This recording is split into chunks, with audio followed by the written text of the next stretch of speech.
الدموع سبيل مريح تنهدى يا صاحي كي تستريح. Kita bersyukur kepada Allah dengan mengucapkan Alhamdulillahi Rabbil Alamin. Berselawat kepada Rasulullah dengan mengucapkan Allahumma salli ala Sayyidina Muhammad wa ala ali Sayyidina Muhammad. Allahumma salli wa sallim wa barik alaihi. Yang sama-sama kita hormati Bapak Ketua beserta seluruh pengurus Masjid Al-Qalam, hadirin hadirat, muslimin muslimat, alim ulama, cerdik pandai, tokoh masyarakat. InsyaAllah kita semua dimuliakan Allah Subhanahu wa ta'ala. Amin ya rabbal alamin. Judul kita subuh ini sebagaimana tertulis, untuk apa kita hidup. Itulah agaknya yang dibicarakan ibu-ibu di atas sampai ribut betul. Untuk apa kita ini hidup? Pertanyaan ini tidak bisa dijawab oleh akal manusia. Makanya Sokrates, seorang filosof dulu Yunani, berkata, untuk menjawab mengapa kita hidup, perlu hidup 500 tahun lamanya. Tak cukup umur berpikir untuk apa kita hidup. Sampai akhirnya karena tidak sanggup akal itu menjawab, maka diutuslah Nabi Muhammad sallallahu alaihi wasallam. Mata saya hanya bisa melihat apa yang ada dalam masjid ini saja. Saya tak tahu berapa banyak jamaah di luar. Maka karena mata ini terbatas, saya ini manusia yang lemah. Telinga juga hanya bisa mendengar apa yang dibicarakan sekeliling dan atas saja. Apa yang dibicarakan orang di luar sana saya tak tahu. Maka saya manusia yang lemah. Akal juga begitu, tidak bisa menangkap saya ini habis mati nanti mau kemana. Maka saya manusia lemah. Allah Maha tahu, maka Dia kirimlah salah satu makhluknya ingin menjelaskan kau untuk apa, sedang di mana dan akan kemana. Dan makhluk itu bernama Nabi Muhammad sallallahu alaihi wasallam. Untuk apa hidup? Langsung dijawab, wa ma khalaqtul jinna wal insa illa liya'budun. Tidak ada makhluk yang kuciptakan, baik jin maupun manusia, kecuali untuk beribadah. Cara beribadahnya bagaimana? Langsung dijawab, wa ma arsalnaka illa rahmatan lil alamin. Bagaimana cara perbuatannya? Langsung dijawab, laqad kana lakum fi rasulillahi uswatun hasanah. Maka Al-Quran itu menjawab pertanyaan-pertanyaan. Yas'alunaka 'anil mahid, mereka bertanya kepadamu tentang perempuan haid. Qul huwa adza, katakan itu kotor, tidak baik. Yas'alunaka 'anil yatama, mereka bertanya kepadamu tentang anak yatim. Yas'alunaka 'anil khamri wal maisir, mereka bertanya kepadamu tentang khamar dan judi. Yas'alunaka madza yunfiqun, mereka bertanya kepadamu apa yang mesti mereka sedekahkan. Yas'alunaka 'anil ruh, mereka bertanya kepadamu tentang ruh. Qulir ruhu min amri rabbi, katakan ruh urusan Allah Subhanahu wa taala. Wa ma utitum minal ilmi illa qalila, tidaklah kamu diberi pengetahuan tentang itu melainkan hanya sedikit saja. Jadi Al-Quran menjawab berbagai pertanyaan yang tak dapat dijawab oleh survei, tak dapat dijawab oleh lembaga penelitian riset. Dia menjawab apa yang tak bisa dijawab akal manusia. Pepatah Melayu berkata, kalau galah panjang sejengkal, jangan laut hendak diduga. Galah artinya bambu. Orang kalau naik rakit, bambu mesti ditanamkan ke dalam sungai. Kalau panjangnya cuma sejengkal, jangan laut hendak diduga. Itulah orang yang terlalu memaksakan akalnya, akhirnya ngomong sendiri dan senyum sendiri. Akhir puncak daripada akal adalah ngomong sendiri, senyum sendiri. Angkot lewat pun dia senyum. Nauzubillah. Oleh sebab itu kita yang sangat rendah, hina ini mengaku lemah. Aku berserah kepada Engkau ya Allah. Berserah itu bahasa Arabnya istislam. Makanya kita ini tadi mengaku di hadapan Allah hanifan musliman. Aku condong kepada kebenaran musliman. Dan aku hanya berserah diri kepada Engkau ya Allah ya Rabbal Alamin. Makanya apa kata Allah kita ikut. Padahal ini akhir pekan, weekend, maunya santai, tapi kita ikut apa kata Allah Subhanahu wa taala. Bangun subuh ikut. Padahal ini mestinya santai di rumah, tidur-tiduran, membalaskan sakit hati hari Senin, hari Selasa, hari Rabu, hari Kamis, hari Jumat. Ini hari Sabtu. Tapi justru hari Sabtu bersusah payah, berdingin-dingin di luar. Bahkan kabarnya jam 3 sudah ada yang datang ke masjid ini. Bahkan ada yang mabit di samping danau. Bayangkan itu. Orang mabit di Musdalifah, yang mabit di samping danau. Oleh sebab itu maka ini apa yang membuat makhluk ini bisa begini? Itu semua adalah orang-orang yang mengerti untuk apa kita hidup. Karena hidup adalah untuk beribadah. Bangun tadi dari tidur langsung beribadah. Buka mata, ibadah pertama adalah zikir. Alhamdulillahillazi ahyana ba'dama amatana wa ilaihin nusyur. Masuk kamar mandi, tempat najis, kotor, bau, kotoran, tempat setan, tapi tetap menjadi ibadah. Dalam WC-nya pun ibadah. Dia masuk lagi ke kiri, dia katakan Allahumma inni a'udzubika minal khubusi wal khaba'is. Keluar dari kamar mandi itu ibadah juga. Dia langkah kaki kanan, dia katakan ghufranaka, ghufranaka, maafkan aku ya Allah. Mengapa dia minta maaf keluar dari WC? Karena selama di WC dia tidak menyebut Allah. Lidah yang diciptakan untuk beribadah, selama di dalam tidak beribadah, maka ibadah di dalam WC hanya hatinya saja berzikir. Tak boleh menyambut seruan azan. Terdengar suara azan masuk ke WC, Allahu Akbar, Allahu Akbar, Allahu Akbar. Oh, tak boleh. Tak boleh mengucapkan salam. Assalamualaikum, Nabi diam. Assalamualaikum, Nabi diam. 3 kali diucap, Nabi diam.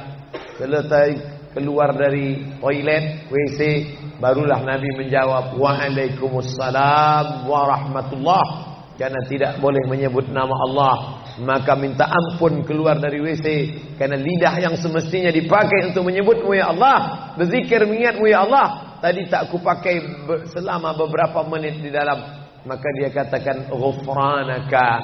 Lalu kemudian melihat wajah di cermin, mana tahu ada kotoran di mata. Jangan sampai kita berjumpa sama orang di masjid, orang senyum, kita senyum, yang disenyumkan orang kita. Maka lihat dulu baik-baik. Maka ketika melihat wajah, dia pun menjadi ibadah. Allahumma kama hassanta khalqi fahassin khuluqi. Sebagaimana kalau kau sudah perbaiki bentuk ciptaanku ini menjadi sempurna, maka perbaikilah akhlakku ya Allah. Lalu setelah itu berangkat dari rumah menuju masjid, beribadah juga. Bismillahi tawakkaltu 'ala Allah, la haula wala quwata illa billah. Setiap langkah kaki ke Masjid Al-Qalam ini bernilai 1 langkah menghapus dosa. Langkah kedua mengangkat derajat. Langkah ketiga menghapus dosa. Langkah keempat mengangkat derajat. Tidak tanggung-tanggung, derajatnya diangkat Allah. Siapa yang duluan datang langsung dapat di depan. Tapi ada orang terlambat tetap tinggi juga derajatnya. Mana dia? Ini yang di atas. Siapa bilang perempuan direndahkan, dihinakan? Perempuan dimuliakan. Mana contoh perempuan dimuliakan? Kalau mau tahu, datanglah ke Masjid Al-Qalam. Perempuan dimuliakan. Bapak Ibu yang dimuliakan Allah, masuk ke dalam masjid, langkah kaki kanan, Allahumma inni as'aluka min fadlik. Itu doa nanti keluar. Tapi ketika akan masuk, apa doanya? Allahumma ya Allah, iftahli, bukakan untukku abwaaba rahmatik, pintu rahmatmu, bernilai ibadah. Duduk berzikir. Jangan ngobrol, jangan cerita. Foto Pak Ustaz? Nah, sikit-sikit boleh. Lalu kemudian selama itu tertulis tadi di atas. Itulah hebatnya masuk ke Masjid Al-Qalam, tidak hanya mendengar ceramah, dapat pengajian. Ketika saya masuk tadi, dengar suara azan, ada tulisan hadis riwayat Al-Bukhari. Siapa yang mendengar seruan azan lalu menyambut seperti bunyi yang diucapkan muazzin, kecuali pada hayya 'alas shalah, hayya 'alal falah, dia baca la haula wala quwata illa billah, ditutup dengan doa wasilah. Allahumma rabb hadhihi ad-da'wati tammah was salatil qa'imah, dimintakan untuk Nabi Muhammad, ati sayyidana Muhammadanil wasilah wal fadilah wasyarafa wad darajatal aliyatar rafi'ah. Yang kelima, wa ba'athallahumma maqaman mahmuda alladzi wa'adtah innaka la tukhliful mi'ad. Maka kata Nabi, halat lahu syafa'ati yaumal qiyamah, layaklah dia mendapat syafaatku hari kiamat. Makanya selama duduk di depan tadi, tak ada satupun yang ngobrol, semuanya menyambut seruan azan. Allahu Akbar, Allahu Akbar, Allahu Akbar, Allahu Akbar. Ada kawan sebelah ngajak ngobrol, gimana bro program mancing kita? Allahu Akbar, Allahu Akbar. Nah, ini cerita tak tentu arah. Ini kita sedang beribadah kepada Allah Subhanahu wa ta'ala. Lalu kemudian selesai azan, salat sunat yang balasan pahalanya khairum minad dunya wa ma fiha, lebih baik daripada dunia dan seisinya. Apa itu? Qabliyah subuh. Sampai-sampai andai terlambat qabliyah subuh, tetap boleh dilaksanakan setelah subuh. Habis salat subuh barulah dilaksanakan qabliyah subuh. Tapi kalau sudah sama-sama ngaji, tapi kalau nanti pulang kampung, justru sekarang orang di kota ngaji, di kampung tidak ngaji. Zaman dulu di kampung ngaji, di kota tidak ngaji. Sekarang dunia sudah mau kiamat. Di kampung orang ngaji, di kampung orang tidak ngaji. Kenapa? Parabola masuk desa. Oleh sebab itu maka kalau di kampung itu tidak ada pengajian, mereka tidak tahu bahwa qabliyah subuh diganti setelah subuh. Nanti pas mau bulan puasa pulang kampung, jangan qabliyah subuh setelah subuh. Karena nanti begitu mereka lihat, loh apa tuh? Sejak tinggal di Bekasi ikut aliran sesat. Dan dia tidak tahu bahwa sholat qabliyah subuh itu jangan sampai tinggal. Andai tertinggal, tetap dilaksanakan setelah sholat subuh. Ayatnya diatur. Ayat pertama, qul ya ayyuhal kafirun. Ayat yang kedua, qul huwallahu ahad, Allahu samad, lam yalid wa lam yulad wa lam yakul lahu kufuwan ahad. Andai masuk ke dalam masjid, kebetulan jamnya langsung nampak kelihatan, iqamat tinggal 2 menit lagi, iqamat 2 menit, tak mungkin sholat 4 rakaat. Pilihannya tahiyatul masjid atau qabliyah, qabliyah atau tahiyatul masjid.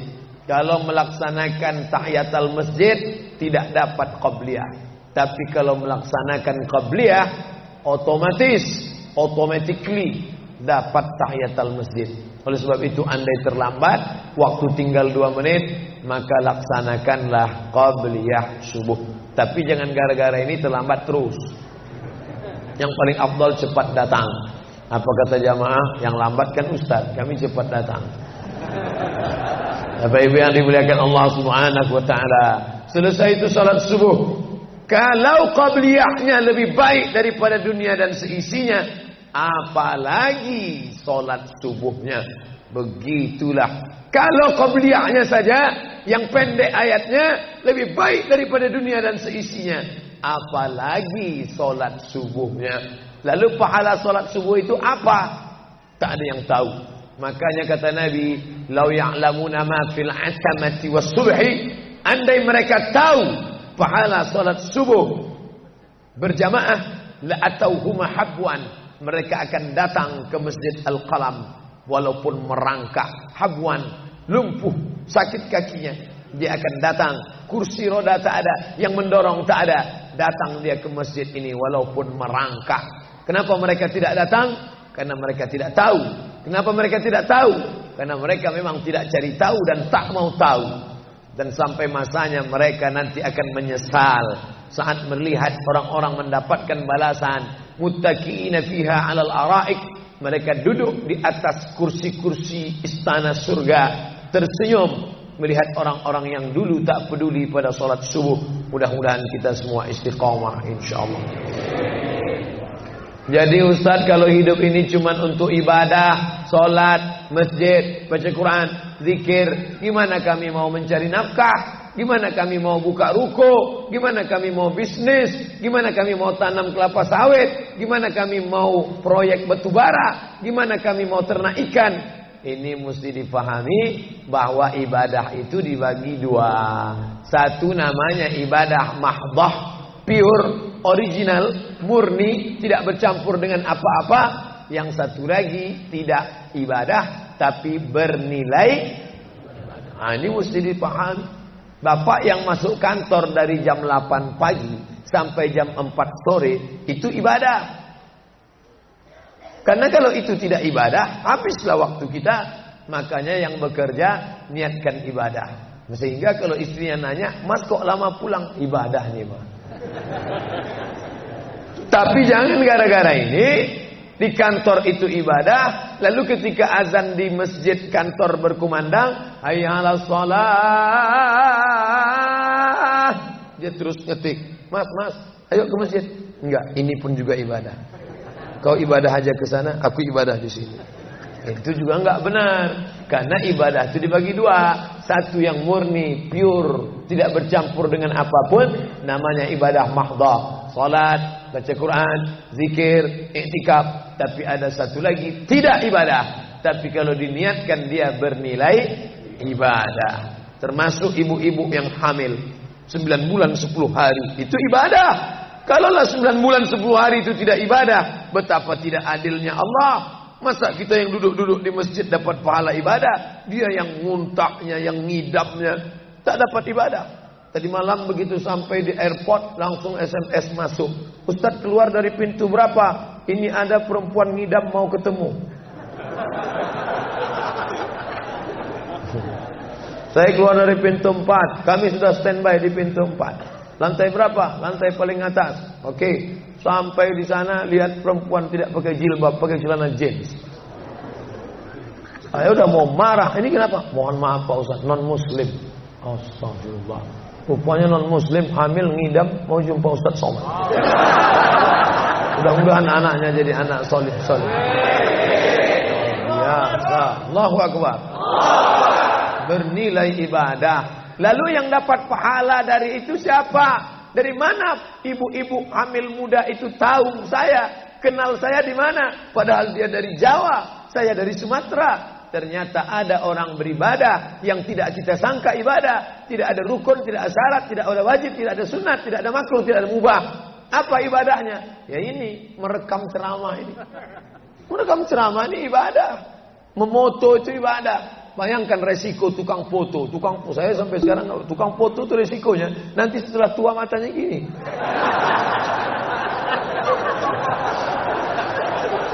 Tapi kalau mereka niatkan ikhlas untuk ibadah, maka insya Allah sehat walafiat. Ini sampai sekarang yang banyak moto-moto ustaz itu mana ada matanya tetap aja sehat. Kenapa? Karena diniatkannya untuk ibadah. Hidup ini kalau berniat ibadah tidak ada capeknya, tidak ada lelahnya. Kenapa? Karena mengharapkan balasan dari Allah. Ilahi anta maksudi wa ridhaka matlubi. Yang kumaksud hanya Engkau ya Allah, dan ridhamu lah yang kucari. Suatu ketika saya sampai di sebuah kabupaten kota, saya tanya ke Pak Bupati, "Pak, ya, kenapa Bapak buat pengajian untuk PNS hari Kamis pagi? Pagi Kamis buat pengajian tabligh akbar. Apa manfaatnya menurut Bapak sebagai pimpinan daerah?" Ternyata Ustaz Somad, kami sudah coba formula macam-macam untuk PNS ini. Pertama kami undang motivator dari Jakarta. Akhirnya di gedung hotel dengan biaya mahal. Lalu kemudian dengan infocus, suara menggelegar. Semangat, semangat, semangat. Keluar dari situ lesu. Motivatornya pulang, Pegawai letoy. Akhirnya kami buat undang tentara dengan bapak polisi. Baris berbaris. Siap. Siap. Pak polisi pulang, gak siap lagi. Ternyata yang disentuh paling mantap bukan fisiknya, bukan matanya, bukan pakai infokus, bukan pakai suara menggelegar, tapi yang disentuh adalah hati. Dan satu yang bisa menyentuh hati itu adalah agama. Itulah makanya ibu bapak coba nanti kalau mau buat praktek. Buat satu kotak, buat satu lagi kotak. Ada 2 kotak. Kotak ini buat voucher namanya sumbangan. Kotak ini buat juga voucher tulisannya sodakoh. Lihat mana yang paling banyak diambil umat Islam, sumbangan apa sodakoh? Sodakoh, padahal nilainya sama. Sumbangan 100.000, sodakoh 100.000. Bapak ibu silakan ambil untuk anak yatim fakir miskin kita. Pasti voucher yang paling banyak diambil adalah sodakoh. Kenapa? Karena mereka menganggap sumbangan tak ada pahalanya. Karena bukan bahasa Arab. Apa dia? Sumbangan. Enggak ada dalam Quran. Ya ayyuhalladzina amanu, sumbangan. Yang ada adalah sodakoh. Innamas sadaqatu lil fuqara wal masakin wal amilina 'alaiha wal mu'allafati qulubuhum wa fir riqab wal gharimin wa fi sabilillah wa ibnis sabil. Itulah mengapa yang disentuh itu bukan nalar otaknya, tapi yang disentuh itu adalah hatinya. Ala fil jasadi mudghah. Ketahuilah dalam jasad itu ada segumpal. Idza salahat salahal jasadu kulluh. Kalau yang segumpal itu baik, maka yang lain ikut menjadi baik. Wa idza fasadat fasadal jasadu kulluh. Kalau yang segumpal itu rusak, jahat, kotor, hitam, gelap, maka yang lain ikut menjadi rusak. Ala wahyal qalb, hati. Jagalah hati. Itu yang selalu dipesankan Ustaz kita Agim. Jagalah hati, jangan kau seterusnya. Bapak Ibu yang dimuliakan Allah, salah satu yang merusak manusia sekuler, membagi 2. Di masjid ibadah, di kantor tidak ibadah. Fatal. Di masjid dianggap ibadah. Jangan heran kalau ada orang di masjid khusyuk, takut nengok ke atas, melihat hanya tempat sujud saja. Allahu Akbar. Tidak mau lihat ke atas. Kenapa? Dia khusyuk. Tapi di kantor dia lebih setan daripada setan. Kenapa? Berasal dari pemahaman yang salah. Karena dia sudah bagi 2. Di masjid ibadah, di kantor tidak ibadah. Bahkan yang lebih fatal, yang kotor-kotor di kantor bisa dibersihkan di masjid. Kotor. Akhirnya untuk membersihkannya pergi dia ke masjid. Laundry yang paling besar Masjidil Haram. Sampai di sana nangis di pintu Ka'bah. Ya Allah. Dah selesai bersih. Enak aja. Bukan begitu ajaran Islam. Labbaik Allahumma labbaik, labbaik Allahumma labbaik. Apa kata malaikat? La labbaik wala sa'daik. Kau tidak dapat panggilan, kau tak dapat kebahagiaan, kau tak dapat haji mabrur, kau tak dapat surga. Zaduka haram, karena kau berangkat dengan uang haram. Oleh sebab itu pemahaman Islam mesti utuh. Semua adalah ibadah. Kalaulah gerak tidak ibadah, betapa menyakitkannya bapak-bapak polisi di jalan raya kena panas terik, padahal dia tidak ada penutup kepala di atas, berkeringat berpeluh. Mereka tetap merasakan itu sebagai ibadah. Tentara yang membela negara, angkatan laut di perbatasan sana, datang kapal-kapal perompak dari Thailand ingin mengambil ikan kita, tenggelamkan. Itu kalau tidak nilai ibadah, dia takut. Jangan-jangan sebelum kita tenggelamkan, kita duluan ditembaknya tenggelam. Maka itu mesti ada nilai ibadah di dalamnya. Itulah yang membangkitkan semangat jihad. Jamaah bertanya, Ustadz kemarin dari Jambi, terus kemudian terbang ke Miri, besok baru pulang ke Pekanbaru. Apa Ustadz? Saya lihat Ustadz dari tadi mengantuk saja. Iyalah, sampai tadi malam ke hotel jam 12, baru tidur jam 1 karena ada yang mau ditulis. Jam 3.30 sudah bangun. ceramah. Tapi begitu berjumpa dengan jamaah orang ramai, bangkit semangat. Habis ceramah ini tanya jawab, semangat lagi. Habis itu baru list. Dan tidurnya itu pun ibadah. Bayangkan tidurnya itu ibadah. Itulah mengapa banyak orang pengajian sambil Ustadz menyindir ya? Tidak. Saya termasuk ustadz yang tidak pandai menyindir. Saya termasuk ustadz kalau dipesan request untuk menyindir, saya tidak pandai. Kenapa? Karena saya pernah menyindir orang. Ustadz, tolong ustadz sindirkan. Ini ada jamaah yang sudah sedekah tapi mengambil uangnya kembali. Siapa yang bersedekah mengambil uangnya kembali? Kal kalbil ladzi ya'udu ila qaihi. Sama seperti anjing yang menjilat muntahnya kembali. Selesai pengajian, mohon maaf Pak Ustaz, yang disindir nggak datang. Oleh sebab itu tak ada gunanya sindir menyindir. Kalau mau to the point, mana orangnya face to face, langsung saja tembak 12 pas, gol. Bapak Ibu yang dimuliakan Allah, maka mesti dipahami dengan benar. Di Masjidil Haram ibadah, di rumah pun kau ibadah. Istri yang dari mulai pagi memasakkan suami, dibantu oleh pembantu membuatkan minuman, membesarkan anak, menyusukan anak 2 tahun lamanya, melahirkan, meregang nyawa ibu melahirkan anak, ibadah. Makanya kalau dia meninggal dunia saat melahirkan, matinya mati syahid. Saking senangnya suaminya mendapatkan seorang istri yang syahid, tak menangis dia. Begitu tegarnya bapak, tidak meneteskan air mata. Tidak Pak Ustaz, aku melepas seorang syahid, 3 syahid lagi siap menanti. Peace, damai. Biasanya ibu-ibu kalau bawa cerita ini, kalau gini pulang aja lah kita kan. Nah, bercanda. Serius sekali. Nah, tapi yang saya katakan tadi itu semuanya ibadah badan. Melangkah dari rumah, ibadah badan. Membukakan mata, ibadah badan. Mendengar ceramah, ibadah badan. Membaca Quran, ibadah badan. Berzikir, likulli sulama minkum sadaqah. Setiap tulang-tulang sendi ada sedekahnya. Subhanallah, subhanallah, subhanallah, subhanallah, subhanallah, subhanallah. Itu ibadah badan. Tapi ada bukan ibadah badan. Apa dia? Itulah yang 7 macam. Zakat, wakaf, infak, sedekah, wasiat, hibah, ghanimah.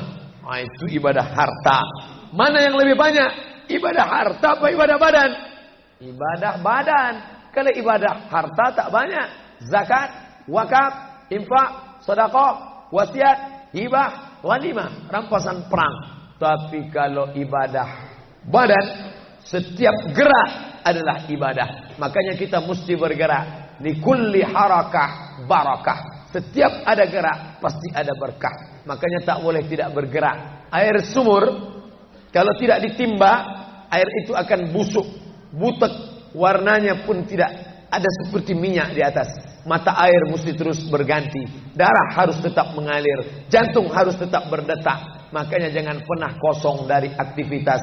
Fa iza farata fansab. Selesai dari satu ibadah, pindah ibadah lain. Selesai ibadah tegak, pindah ibadah ruku. Habis ibadah ruku, pindah ibadah tegak. Habis ibadah tegak, pindah ibadah sujud. Habis ibadah sujud, pindah antara 2 sujud. Selesai sudah salat, lalu kemudian puasa. Selesai puasa, lalu kemudian berzakat. Selesai zakat, lalu kemudian mengitari Ka'bah. Subhanallah walhamdulillah wa la ilaha illallah wallahu akbar. Selesai itu melontar jumrah. Selesai itu menggunting rambut. Selesai itu berzikir. Tidak pernah kosong. Sampai kapan? Sampai malaikat maut mencabut nyawa. Dan ucapan terakhir yang keluar dari mulut adalah la ilaha illallah. Itulah jawaban tentang pertanyaan, untuk apa kita hidup di dunia. Nanti kalau ada anak, ibu, bapak, tetangga, kawan, sahabat, andai tolan bertanya, untuk apa kita ini hidup? Tak usah jawab, putarkan aja videonya. Itulah enaknya zaman sekarang. Kalau dulu mesti diingat. Saya dulu pulang sholat Jumat, mak saya manggil, sini, ya mak, ceritakan apa isi khutbah khotib tadi di masjid. Gini. Itulah awal saya ceramah. Jadi saya paham mengapa saya menjadi ceramah sekarang, dan saya tidak pernah merasa menceramahi Bapak Ibu. Saya tidak pernah merasa mengguru-gurui. Saya hanya seperti seorang anak sedang bercerita pada ibunya saja. Tadi mah kata khotib itu begini. Anak sekarang enggak. Apa kata khotib tadi? Ini MP3-nya. Bapak Ibu yang dimuliakan Allah Subhanahu wa taala, ibu yang mendidik anak-anak ibu, ibadahnya luar biasa. Itulah mengapa ibu lebih tinggi derajatnya daripada laki-laki. Ilzam rijlaiha, kau urus tapak kakinya, fatammal jannah, kau dapati surga di sana. Di bawah tapak kakinya surga, al-jannatu surga, tahta di bawah aqdam kaki al-ummahat, ibu-ibu. Kenapa begitu?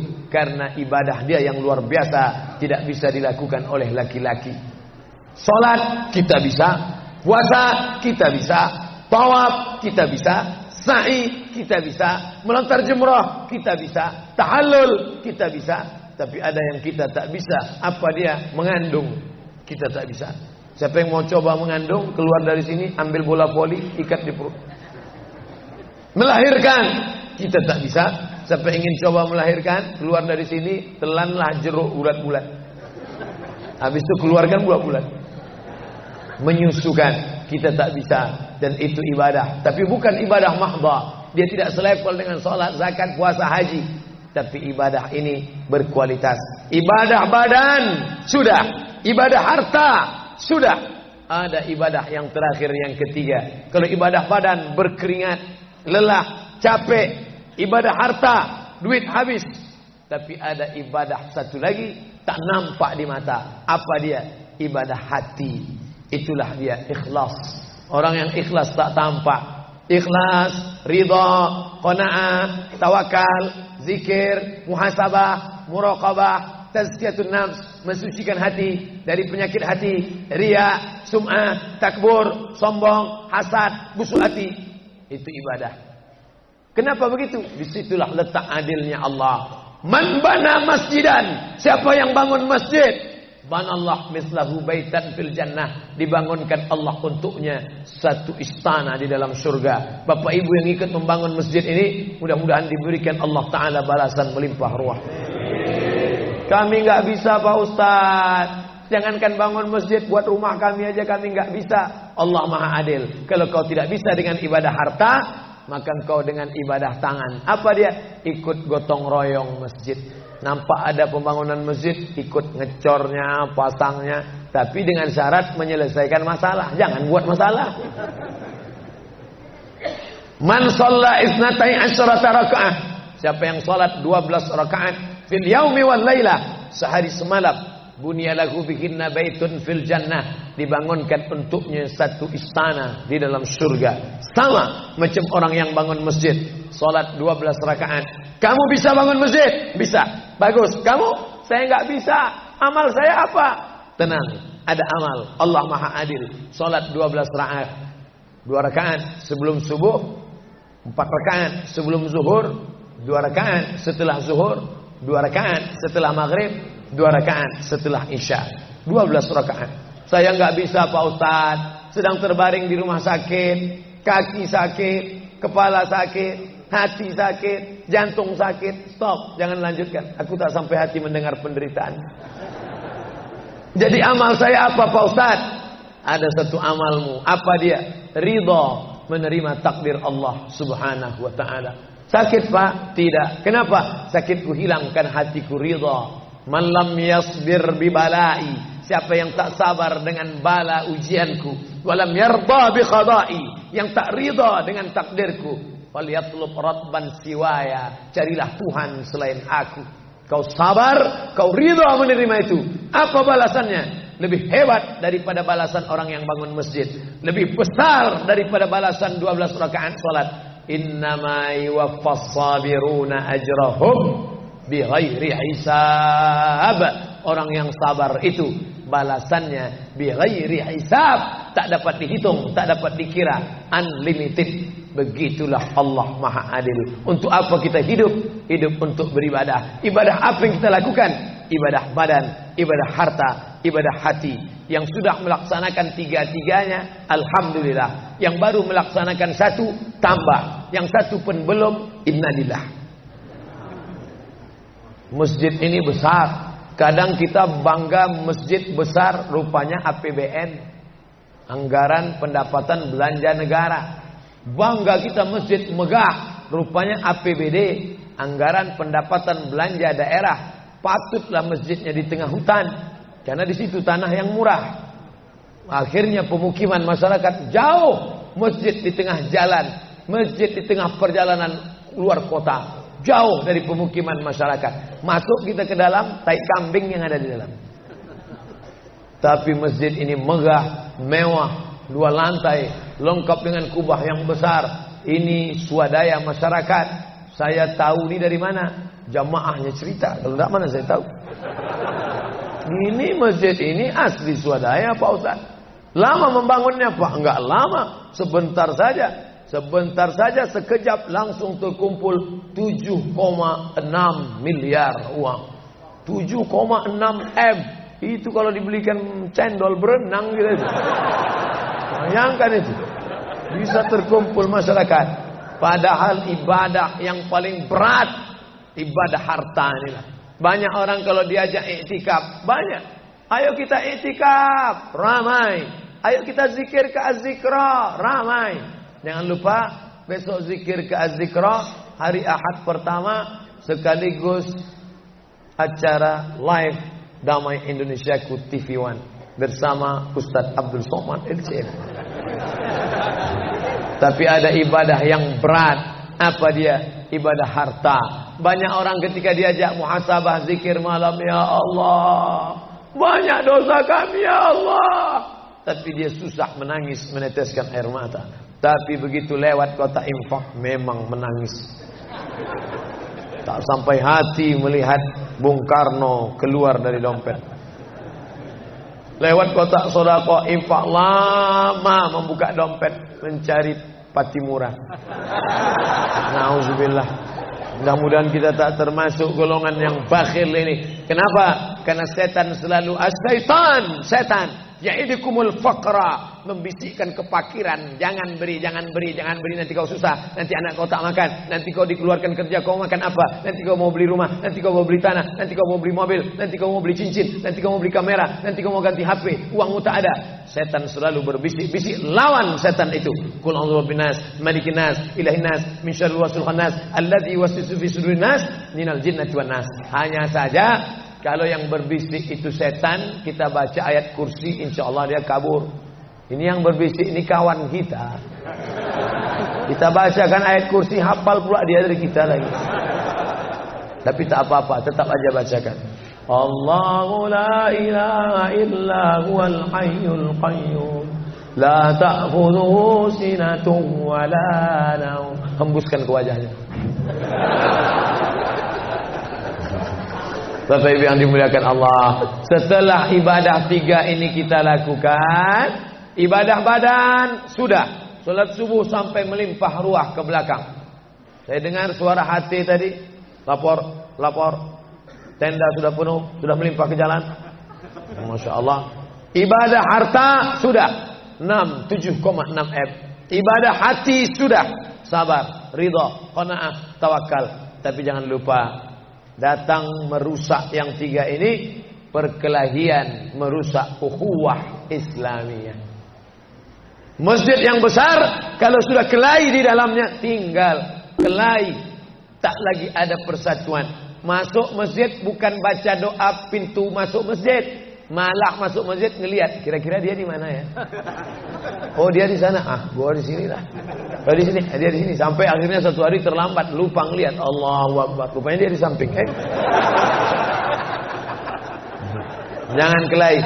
Wa'tasimu bihablillah. Berpegang teguhlah dengan tali Allah. Tali Allah itu apa? Al-Quran dan Sunnah. Apalagi ulama. Gak ngerti Quran, gak ngerti Sunnah, tanya ulama. Al-ulama warasatul anbiya. Wa'tasimu bihablillah. Berpegang teguh dengan tali Allah. Wala tafarraqu. Jangan berpecah belah. Coba lihat bunyi ayatnya. Andai ayat itu sampai bihablillah titik sudah cukup. Berpegang teguhlah dengan cara tali Allah. Cukup. Mengapa ujungnya tetap ditutup? Wala tafarraqu, jangan berpecah belah. Karena banyak orang yang sudah baca Quran, sudah sholat, sudah puasa sunat, tapi hatinya pecah bercabang. Galah patah boleh disambung, kaca retak boleh direkat. Hati rusak, kemana obat akan dicari.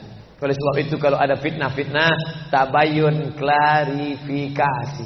Jangan su'uzan. Ijtanibu katsiran minaz-zan. Kepengurusan, masyarakat, jamaah, sayang kebersamaan rusak. Gara-gara apa? Gara-gara nila setitik rusak susu sebelanga. Gara-gara api di dalam sekam, ada kulit padi bertimbun. Di dalamnya itu ada setitik api. Tiba-tiba api menyala. Akhirnya semua menjadi abu. Dan abu dihembus angin. Tak berkesan sama sekali. Hilang 3 ibadah. Ibadah badan hilang. Ibadah harta hilang. Ibadah hati hilang. Gara-gara apa? Berkelahi. Ingat. Setan tak pernah berhenti. Inna syaitan. Setan. Ya isa an ya'budahul musallun. Setan kalau sudah melihat orang sholat, dia tidak lagi goda mereka untuk menyembah. Sembahlah aku, sembahlah aku, sembahlah aku, sembahlah aku. Tidak. Tapi apa yang dia lakukan? Walakin fit tahrish, menanamkan permusuhan ke dalam hati orang yang sholat. Jaga ini. Jangan kita bertengkar gara-gara masalah khilafiyah. Saya kalau jadi imam di masjid dekat rumah saya jadi imam, saya baca kunut. Dan imam-imam dekat rumah saya itu saya pesan harus baca kunut. Karena saya berpegang mazhab Syafi'i. Tapi ketika sholat di Masjid Al-Qalam, saya tidak tahu jamaah di sini pakai kunut apa tidak. Saya tidak ingin merusak kebiasaan mereka. Mana tahu mereka ikut mazhab Hambali, mana tahu mereka Muhammadiyah. Saya tidak tahu. Maka ketika diminta jadi imam, Ustaz jadi imam, batuk. Saya tak mau merusak. Biarlah imam tetap saja. Rupanya imam di Masjid Al-Qalam tidak baca kunut, ya saya tetap ikut sholat. Apakah perlu saya ulang sholat saya? Tidak. Sholat saya sah. Karena apapun ormasmu, apapun mazhabmu, mau NU, mau Muhammadiyah, mau Perti, mau Persis, mau Al-Irsyad, mau Jamaah Tabligh, mau FPI, mau mazhab Hanafi, mazhab Maliki, mazhab Syafi'i, mazhab Hambali, semuanya sepakat sholat subuh itu wajib. Jadi yang wajib aja kita laksanakan. Adapun perbedaan teknisnya, yang satu pakai usolli, yang satu nggak pakai usolli, yang satu ngangkat tangannya ke telinga, yang satu ngangkat tangannya ke bahu, yang satu bismillahnya jahar, yang satu bismillahnya sir, yang satu ayatnya panjang, yang satu ayatnya pendek, yang satu pas mau turun sujud tangan duluan, yang satu lutut duluan, yang satu duduknya tapak kakinya duduk di tapak kaki kiri, yang satu duduknya langsung pantatnya ke lantai, yang satu telunjuknya ngangkat sekali, yang satu berkali-kali. Itu masalah teknis simple sederhana. Ada masalah yang lebih besar. Apa masalah kita yang lebih besar? Membeli tanah baru untuk buat sekolah Islam. Membeli tanah baru, ruko baru untuk buat apa? 212 mat. Kita mat orang Islam belanja di warung Islam. Alangkah indahnya selesai acara sholat subuh bersama, pengajian bersama, selesai itu belanja beras minyak goreng bersama. Serbu. Sehingga bangkitlah ekonomi umat. Berapa pegawai bisa ditampung bekerja?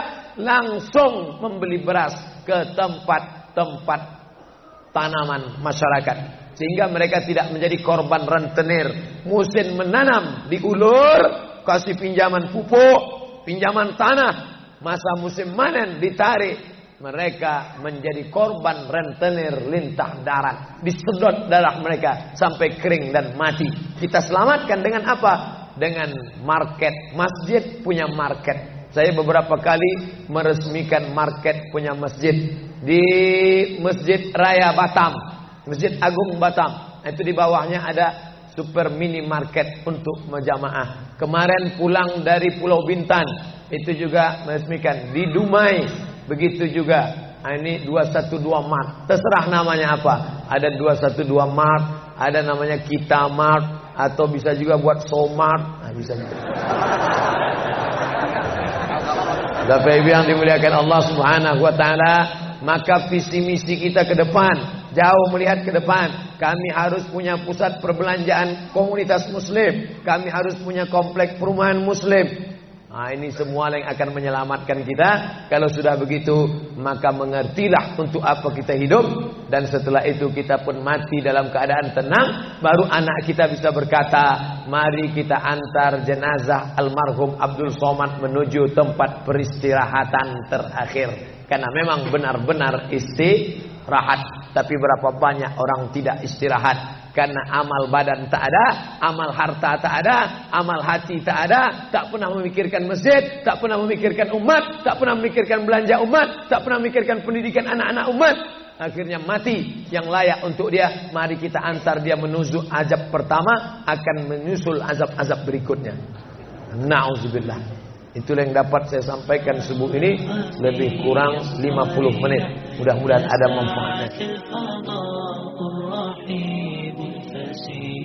تنحى يا حزن واهجر فؤادا توكل بجد بعزم فصيح فإني علمت بأنك نجوى ولبس خبيث